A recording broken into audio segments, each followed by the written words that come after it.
In childhood, I started making pots, and my very first pot was white. And I had a very strong feeling when I was making this pot and demanding that it should just be white, that white was a kind of way of focusing things, of concentrating, of looking, of taking away the extraneous. I've always loved libraries. They've always been hugely important to me. They're part of my working life, because my practice spans writing and making, and so quite a lot of my life is spent with books in libraries. And I very much wanted to do a project, to do a completely unique event in a library, which brought together objects and books and experiences that really mattered to me.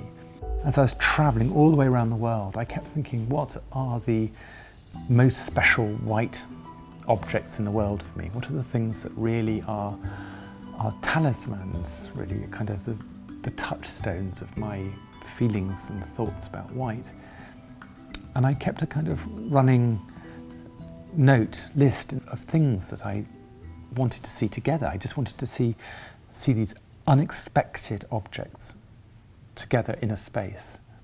Rather than doing it in the galleries, I very, very much wanted to embed it in a silent place, a library, and a place of learning and scholarship, and in a dark space. I wanted to have white things in a dark space. There are things here which feel uneasy, and that seems very important. They look like they don't belong here, and that brings a different energy to the experience.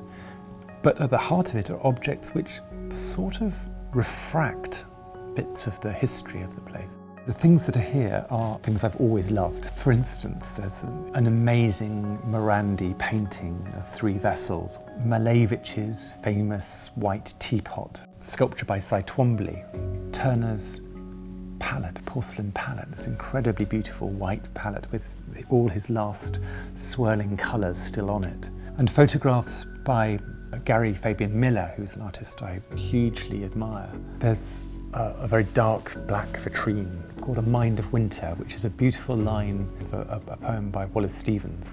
And it's just a few white vessels in a black vitrine.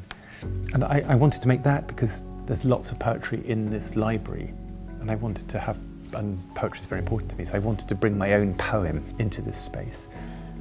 I want visitors to have had half an hour of silence, and I want them to have discovered an incredible new space which they never knew existed in the middle of London.